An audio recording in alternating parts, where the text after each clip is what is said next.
अनमोल मोती कार्यक्रम में आपका स्वागत है। दुनिया में हर एक व्यक्ति क्या चाहता है? वो चाहता है कि मैं सदा सुखी रहूं, एवर हैप्पी रहूं। कहा जाता है कि हैप्पीनेस सारी मानवता का एक सामूहिक लक्ष्य है। अब हैप्पीनेस के साथ एक और शब्द जोड़ लेते हैं जिसको हाईनेस कहते हैं। यानी जब व्यक्ति का पद पोजीशन ऊंचा हो और उसके साथ साथ वो खुश भी हो तो वो समझता है कि मेरा जीवन कंप्लीट हो गया। लेकिन हम जानते हैं कि हाईनेस और हैप्पीनेस के पीछे एक और शक्ति होती है जिसको हम जानते हैं लेकिन जिसको हम प्रयोग में नहीं लाते हैं, और वो है होलीनेस। यानी अगर सारे विश्व में देखा जाए, वैश्विक स्तर किसी भी समय मानव जाति का क्या है, और व्यक्तिगत तौर पे भी व्यक्ति अपने आप को, अपने जीवन के स्तर को देखे तो उससे सबसे पहले ये देखना होगा कि मेरे में होलीनेस कितनी है और मैं होलीनेस को क्या समझता हूँ, किस भाव से लेता हूँ। क्योंकि वास्तव में होलीनेस ही हैप्पीनेस और हाईनेस का आधार है। आइए इस बात पर और खुलकर चर्चा करते हैं। हम देखते हैं कि परमात्मा को सभी लोग क्या कहकर पुकारते हैं। तो परमात्मा को कहा गया है होलीएस्ट ऑफ द होली, अर्थात होली बनाने वाला। और परमात्मा के लिए तो फिर हाईनेस, किसी सांसारिक स्टेटस की आवश्यकता नहीं है। परमात्मा वैसे ही ऊंचे से ऊंचा भगवान कहा जाता है, उनसे ऊंचा तो कोई है नहीं।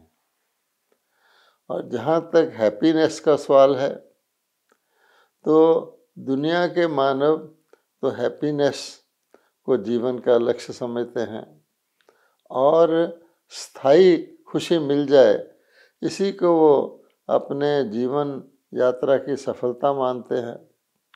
किंतु भगवान बताते हैं कि हैप्पीनेस का एक उल्टा भी होता है, एंटोनिम होता है, जिसको हम अनहैप्पीनेस कहते हैं।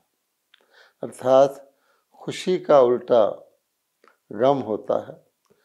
हर व्यक्ति खुशी चाहता है लेकिन कोई भी व्यक्ति गम नहीं चाहता है।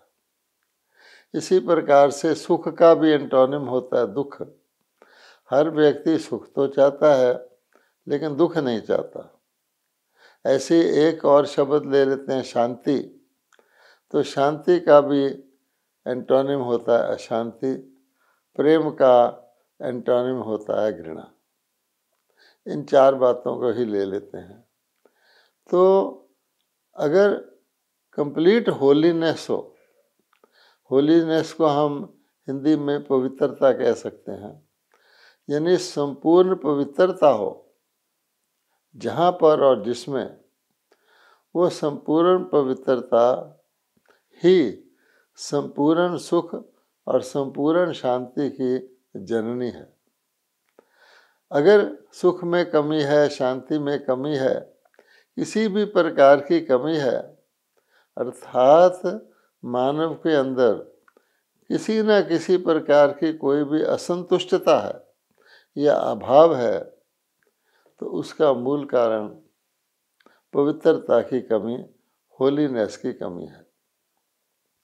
तो आज मनुष्य अन्य सभी कुछ तो करते हैं लेकिन उन्होंने अपने समाज में, अपने व्यक्तिगत जीवन में भी मनुष्यों ने होलीनेस को हाईनेस से जुदा कर दिया है। यानी वो समझते हैं कि कुछ व्यक्ति ऐसे हो सकते हैं जो होलीनेस का ही लक्ष्य बना करके अपने आप को पावन बनाने का पुरुषार्थ करें, लेकिन वो एक अलग कैटेगरी है। और हाईनेस अर्थात संसार के कारोबार में, इस दुनिया में ऊंचा पद पाने के लिए वो दूसरी प्रकार का पुरुषार्थ बताते हैं। तो दोनों को अलग कर दिया है। अगर उदाहरण लेना हो सिर्फ समझने के लिए, तो हम आज क्रिश्चियन लोग रोम के पोप को हिज होलीनेस कहते हैं। यद्यपि रोम के पोप के पास किसी प्रकार की राजसत्ता नहीं है, जैसे देशों के राजाओं की राजसत्ता होती है। राजा ना सही तो राष्ट्रपति ही सही, प्राइम मिनिस्टर ही सही, उनके पास राजसत्ता होती है। तो पोप के पास इस प्रकार की कोई राजसत्ता नहीं है। और उनके मुकाबले में इंग्लैंड जैसे देश है, उसके किंग हैं। अब उसके किंग को हम हिज हाईनेस या हिज मैजेस्टी भी कहते हैं। अर्थात राजसत्ताधारी को हम हाईनेस कहते हैं और धर्म सत्ताधारी को हम होलीनेस कहते हैं। और हैप्पीनेस हमारी बीच में ही रह जाती है। उसका कारण यही है कि कोई भी व्यक्ति अगर होली है तो हाई अवश्य होगा और वो हैप्पी भी अवश्य होगा। और कोई व्यक्ति अगर होली नहीं है तो उसकी हाईनेस भी टेम्परेरी होगी, सीमित होगी, अधूरी होगी। और उसकी हैप्पीनेस भी इसी प्रकार से इनकम्प्लीट होगी। इसलिए इस सत्य को जानना परम आवश्यक है कि हम सदा हैप्पी रहें, सदा अब संतुष्ट रहें। उसके लिए आवश्यक है कि हम सदा होली रहें। अब बात आती है होलीनेस क्या होती है। तो हम जानते हैं कि हम परम पिता परमात्मा को, सारी दुनिया के मनुष्य आत्माएं किसी भी धर्म के हों, वो परम पिता परमात्मा को ही ऊंचे से ऊंचा होलीएस्ट ऑफ द होली कहते हैं, मानते हैं। और इसके साथ साथ वो ये भी मानते हैं क्योंकि परमात्मा होलीएस्ट ऑफ द होली है, इसलिए वो सर्वशक्तिवान भी है। सारी शक्तियाँ परमात्मा के पास हैं, सब शक्तियाँ उनके पास हैं। और वो सर्व शक्तियाँ सदा रहती हैं क्योंकि परमात्मा सदा ही होलीएस्ट ऑफ द होली हैं। और इसके साथ साथ शक्तियों के साथ गुण भी आते हैं। तो गुण का अर्थ होता है जो व्यक्ति को स्वयं को भी सुख दे और दूसरों को भी सुख दे। तो भगवान कहते हैं कि सर्वगुण संपन्न बनाने वाला, सारे ज्ञान का सागर,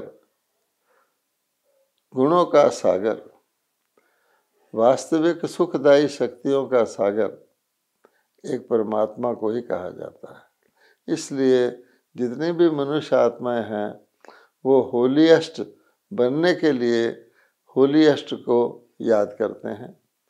और ये भी मानते हैं, जब अलग अलग धर्मों की बात करते हैं तो ये भी मानते हैं कि उनके जो पैगंबर थे, अर्थात हर धर्म के जो स्थापक थे, वो परमात्मा से ही पैगाम लेकर आए थे। अर्थात परमात्मा से ही वो होलीनेस की शक्ति लेकर आए थे। और वही पैगाम हर एक धर्म के स्थापक ने अपने अपने धर्म की मनुष्य आत्माओं को दिया। जब वो धर्म स्थापित किया कि तुम्हें पवित्र बनना है, पाक बनना है, नेक बनना है, काइंड बनना है, मर्सीफुल बनना है, दयालु बनना है, कृपालु बनना है, क्षमा देने वाला बनना है। और ये सारे के सारे गुण जो हैं वो परमात्मा के लिए कहा जाते हैं कि परमात्मा दया के सागर हैं, परमात्मा क्षमा के सागर हैं, परमात्मा दुख हरता हैं, इत्यादि इत्यादि। अब देखना यह है कि होलीनेस किस में होती है। हम आज के मनुष्य ये समझने लग गए हैं दुनिया में आकर के कि इस दुनिया में सारी के सारे व्यक्ति शरीरधारी हैं, शरीरधारी ही शरीरधारियों के साथ कर्म करते हैं अर्थात बरतते हैं, और ये भी समझते हैं कि यहाँ खुशी भी जो होती है वो व्यक्ति को शारीरिक साधनों की संपन्नता से, शारीरिक आयु के लंबी होने से, शारीरिक काया के निरोगी होने से, शारीरिक संबंधियों में समरसता होने से, शारीरिक खंडों में शांति होने से ही होती है। और जितने भी धर्म हैं वो भी शरीरों के आधार पर ही बनते हैं, उनको स्थापन करने वाले भी शरीरधारी होते हैं। तो हम कहते हैं अमुक धर्म स्थापक ने स्थापक किया, और उसके जो आगे उसके धर्म को पालन करने वाले होते हैं उसी नाम से कहलाए जाते हैं। उदाहरण के तौर पे अगर हम क्रिश्चियन धर्म को ही ले लें तो हम कहते हैं कि ये धर्म जीसस क्राइस्ट ने स्थापित किया था, जो एक शरीरधारी पैगंबर थे, और उन्होंने जो पहले पहले अपने धर्म के फॉलोअर बनाए वो भी शरीरधारी थे, और उसके बाद उन फॉलोअर के घरों में ऊपर से परम धाम से आत्माएं आकर जन्म लेने लगी। अब वो क्रिश्चियन धर्म में जन्म लेने वाले परिवारों में वो क्रिश्चियन कहलाने लग गए। इस प्रकार से आज बहुत बड़ी जनसंख्या क्रिश्चियन धर्म वालों की है। इसी प्रकार से हम दूसरे मुख्य धर्म बुद्धिस्ट धर्म को ले लेते हैं, और इसी प्रकार से हम इस्लाम धर्म को ले लेते हैं। तो अब तीनों धर्मों के स्थापक पैगंबर कहलाते हैं, और वो परम पिता परमात्मा की ही एक प्रकार के सुप्रीम सोल जो परम पावन है उनकी ही पवित्रता के प्रतिबिंब कहलाए जाते हैं। वास्तव में देखा जाए तो जितने भी हम मनुष्य आत्माएं हैं सारी की सारी इस दुनिया में जब पहली बार उतरती हैं तो हम सभी पूर्णतः पवित्र होती हैं, क्योंकि उतरती ही परमात्मा के परम धाम परलोक या आत्माओं की दुनिया से हैं, और वहाँ वो तो है ही पावन दुनिया, और इसीलिए वहाँ परम पिता परमात्मा भी पावन ही निवास करते हैं। और हम सारे लोग जो हैं जब परमात्मा को याद करते हैं तो ऊपर की तरफ देख कर याद करते हैं, उसको पाक परवरदिगार कहते हैं, उसको होली फादर कहते हैं, और उन्हीं के जो संतान हैं जैसे क्राइस्ट है उसको सन ऑफ गॉड कहते हैं। ये भी जानने की आवश्यकता है कि जितने भी धर्म स्थापक आए शरीर में, उनके धर्मों के स्थापकों के जो फाउंडर थे वो पिछले धर्म वाले उनके माता पिता थे, उनके घर में उन्होंने जन्म लिया। अर्थात जीसस क्राइस्ट के शरीर के माता पिता क्रिश्चियन नहीं थे, उससे पूर्व वाले धर्म के थे, क्योंकि क्रिश्चियन धर्म तो का शाखा अगर वृक्ष को देखें तो क्राइस्ट से ही शुरू होता है। अब जब परमपिता परमात्मा को कहा जाता है कि वो नई दुनिया के रचयिता है, तो नई दुनिया तो हमेशा नई ही होती है, और भगवान द्वारा रची हुई नई दुनिया तो पूर्णतः पवित्र होती है। इसलिए ज़रा तसव्वुर करें, परमात्मा हमारे को कहते हैं याद करो कि आदि काल में जब ये दुनिया का आद होता है उस समय दुनिया की स्थिति क्या होती है कि ना केवल पांचों तत्व, मोटे रूप से हम 5 तत्व कहते हैं प्रकृति के, पांचों तत्व पूर्णतः पावन होते हैं, बल्कि उनसे बने हुए शरीर भी, जो भी आत्माएं उस समय शरीर धारण करती हैं वो भी पूर्णतः पवित्र होते हैं। और उन पांचों तत्वों से उपजी हुई हर वस्तु, चाहे वो वनस्पति है, चाहे वो पंछी है, चाहे पानी है, चाहे हवा है, वो भी संपूर्णतः पवित्र होती है। दूसरे शब्दों में हम ये कहेंगे कि पवित्रता के आधार पर ही, होलीनेस के आधार पर ही नई दुनिया, उसको हम होली वर्ल्ड भी कह सकते हैं, उसको भिन्न भिन्न भाषाओं में हम लोग पैराडाइज कहते हैं, जन्नत कहते हैं, हेवन कहते हैं, स्वर्ग कहते हैं, वैकुंठ कहते हैं। ये सारे वो दुनिया एक प्रकार से वो उसी को हम कह सकते हैं कि संपूर्ण पवित्रता के आधार पर रची हुई दुनिया, और उसमें रहने वाले भी पूर्णतः पवित्र होते हैं। इसलिए हम समझ सकते हैं कि हर चीज़ जब पवित्र है, आत्माएं भी पवित्र हैं, भगवान ने उनको पवित्र करके ही भेजा है, तो ऐसी दुनिया में पवित्रता के आधार पर सुख, शांति, संपन्नता सदा सर्वदा और सबके लिए रहती है। अब परमात्मा ने तो मनुष्य आत्माओं को कंप्लीट करके कंप्लीट दुनिया में भेजा था, और बाद में भी जो आत्माएं उतरती हैं परम धाम से या परलोक से, वो भी पवित्र ही उतरती हैं।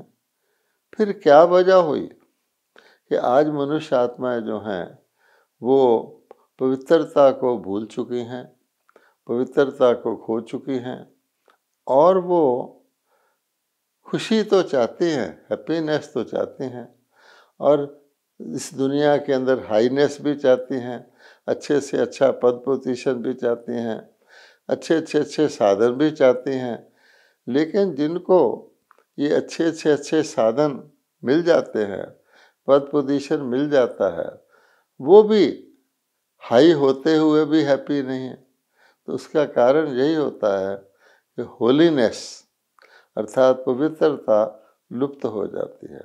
तो बिना पवित्रता के जो कुछ भी किसी व्यक्ति को प्राप्त होता है, वो यदि शुद्ध और श्रेष्ठ भी है, लेकिन उसकी अपनी अपवित्रता के कारण से उसका वो सदुपयोग नहीं कर पाता। भगवान ने इस बात को समझाने के लिए, आसानी से समझाने के लिए, क्योंकि ये विषय बहुत सूक्ष्म और गहरा है, मनुष्य समझ नहीं पाता, इसीलिए तो वो पवित्रता के पथ को छोड़ देता है, और एक प्रकार की जिसको कहा जाता है रिचुअलिस्टिक प्योरिटी, या जिसको कहा जाता है कर्म कांड की पवित्रता, जो मनुष्यों ने अपनी बुद्धि से ही बनाई हुई है, उसका पालन करके ही वो अपने आप को धार्मिक और पवित्र गिनता है, और उसके जीवन शैली से कोई संबंध नहीं होता। वरना अगर जीवन शैली में वो पवित्रता रहे तो कोई वजह नहीं कि व्यक्ति खुशी को छोड़ करके गम में आए, या उसे अशांति हो या दुख हो या चिंता भय हो, जैसा कि आज हम सभी मनुष्यों में देख सकते हैं। आज चाहे मनुष्य किसी भी धर्म के हों, किसी भी देश के हों, किसी भी जाति के हों, किसी भी पद पोजीशन पर हों, लेकिन एक भी मानव आज ये नहीं कह सकता कि मैं सदा सुखी हूँ, मैं सदा संतुष्ट हूँ। क्योंकि कितने भी साधन हो जाएं आज की दुनिया में, पहली बात तो ये है कि आयु बहुत कम हो गई है, और दूसरी बात यह है उसके ऊपर कि कभी भी किसी की मृत्यु हो सकती है, अर्थात कम एवरेज आयु तक भी कोई पहुंचता है। और तीसरी बात हम देखते हैं कि चिंता, भय, असुरक्षा, अनिश्चितता, ये सब मनुष्यों को घेरे हुए है। एक भी मनुष्य बहुत काल के लिए सुखी नहीं रह सकता। इसलिए इस बात को जानने की ज़रूरत है कि हम सब एफर्ट पूरी कर रहे हैं, हर प्रकार की कर रहे हैं। हम वैज्ञानिक तौर पे भी बहुत प्रगति कर रहे हैं। हमने मेडिकल साइंस में अर्थात स्वास्थ्य के क्षेत्र में भी बहुत प्रगति की है। हर क्षेत्र में हमने प्रगति की है। कम्युनिकेशन के क्षेत्र में तो हमने वंडरफुल प्रगति की है। संचार माध्यम आज इतने तेज़ और सूक्ष्म हो गए हैं कि लोग कह सकते हैं कि आपकी मुट्ठी में दुनिया है। परंतु ये सब कुछ होते हुए भी क्या फ़ायदा अगर व्यक्ति के अंदर मन में शांति नहीं है, बुद्धि में स्थिरता नहीं है, पावनता नहीं है, कर्मों में श्रेष्ठता नहीं है, हर चीज़ अल्पकालिक और क्षणभंगुर हो गई है। इसलिए वापस उसी बात को पे आना पड़ता है कि आखिर ऐसा क्यों है फिर कि सारे के सारे मनुष्य उस परम पिता परमात्मा को ही याद करते हैं, हे परमात्मा हमें पवित्र बनाओ। और जो परमात्मा ने पवित्र आत्माएं बनाई थी, जो नई दुनिया रची थी, जिसको हम याद करते हैं, जिस पे जाने के लिए हम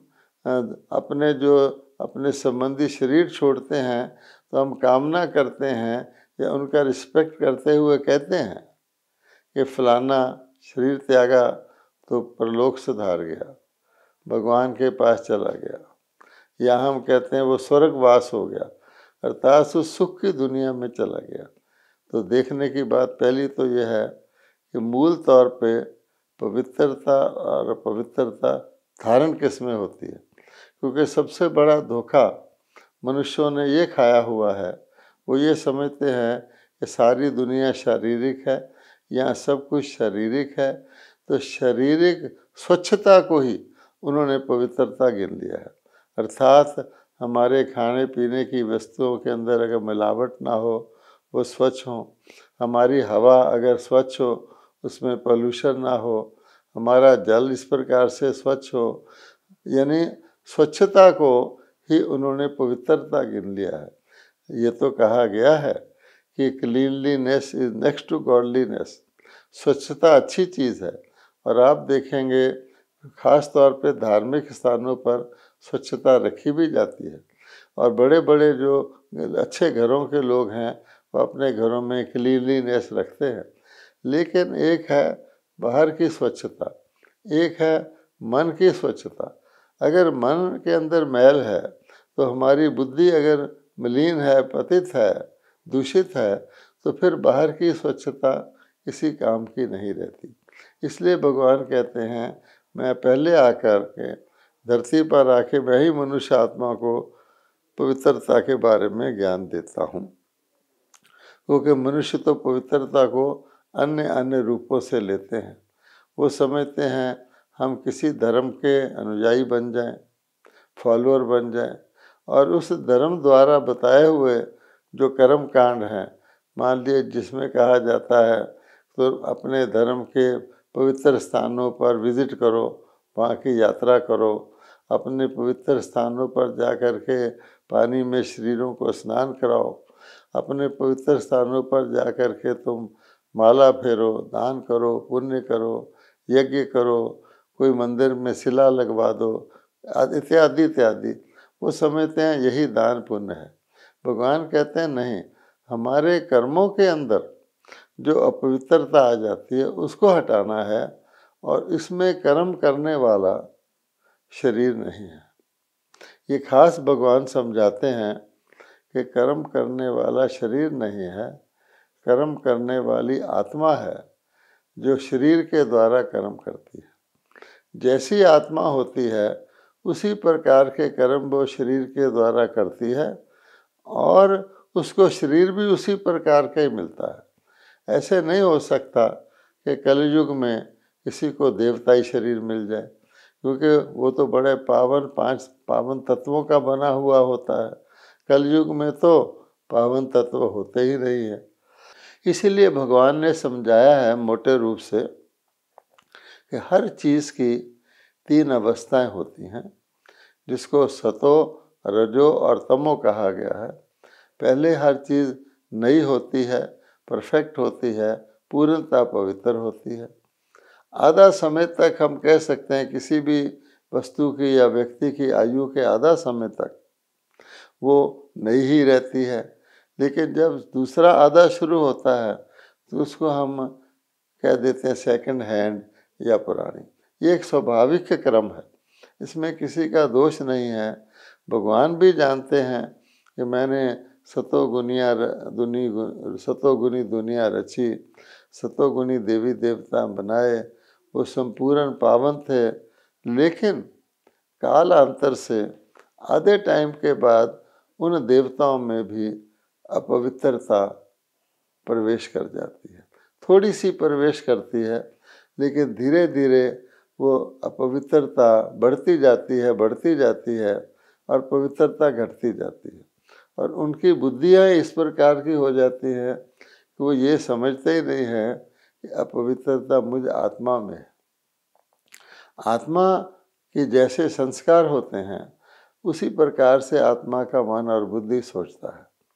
जैसे मोटे रूप से आप आज की दुनिया में ले लें तो आज की दुनिया में अगर हम न्यूट्रल होकर देखें तो इतने इतने समझदार देशों के हेड्स हैं, उस दुनिया भर की ज्ञान रखते हैं, हर चीज़ की समझ रखते हैं, लेकिन उनकी बुद्धि में क्या आ गया है जो वो विनाशकारी शस्त्र बनाते जा रहे हैं। और अब तो उन्होंने परमाणु शस्त्र बना लिए हैं, परमाणु शस्त्रों को भी बहुत रिफाइन कर लिया है, बनाते जा रहे हैं। और वो समझते हैं हम शक्तिवान तभी हैं जब हमारे पास सबसे श्रेष्ठ, सबसे तेज और सबसे विनाशकारी परमाणु शस्त्र हो। आज की दुनिया में हम जितनी गरीबी देखते हैं, अगर आज के सभी देश ये शस्त्र बनाना बंद कर दें, एक दूसरे के साथ भाईचारा रखें कि हम आपस में भाई भाई हैं, तो कितना सारा धन बच सकता है, कितनी सारी शक्ति बच सकती है। क्योंकि हम जानते हैं अब तो हर देश को दिन रात पहरेदारी रखनी पड़ती है आकाश में, स्पेस में, कि कहीं दूसरा देश पता नहीं कब हमला ना कर दे, ये हालत आ गई है। तो अगर उस ही हम धन साधनों को और समय को हम अपने मानव जो हमारे देशों में रहते हैं उनकी सेवा में ना लगाएं, ना कि उनके विनाश करने का साधन बताएं, तो आज भी दुनिया बहुत बेहतर हो सकती है। सब लोग ये जानते हैं, लेकिन उनकी बुद्धि में कुछ फर्क आ गया है। इसी प्रकार से आप देखेंगे कि सारे मनुष्य यही समझते रहे हैं कि आत्मा पीछे है, आत्मा को तो समझते नहीं। क्योंकि आधे टाइम के बाद शरीर लेते लेते, पुनर्जन्म लेते लेते वो शरीरों को ही देखने लग गए हैं और शरीर को ही अपना आप मानने लग गए हैं। शरीर की मृत्यु को ही वो अपनी मृत्यु समझने लग गए हैं। शरीर के अंदर कोई रोग आता है, दुख आता है, वो शरीर को ही उपचार करने लग जाते हैं। ये नहीं समझते कि शरीर तो एक माध्यम है, शरीर तो एक जड़ वस्तु है। शरीर के द्वारा आत्मा ही, अगर दुख भी हो रहा है, अशांति भी हो रही है, तो आत्मा ही शरीर के द्वारा दुख और अशांति भोग रही है। अगर कोई देख भी रही है, सुन भी रही है, तो शरीर की आँखों और कानों के द्वारा आत्मा ही देख सुन रही है। अगर किसी चीज़ का स्वाद ले रही है या किसी चीज़ का बदस्वादी उसको आती है, तो भी आत्मा को ही आती है। तो भगवान कहते हैं मैंने तुम्हारे शरीरों को परम धाम में नहीं भेजा था, पर लोग आत्माओं की दुनिया है। मैं भी तुम्हारा पिता परम आत्मा हूँ। मैं तो कभी शरीर धारण ही नहीं करता हूँ, इसलिए मैं जानता हूँ कि कैसे आत्माएं जन्म मरण के चक्कर में आते आते अपने आप को शरीर मानने लग जाती हैं।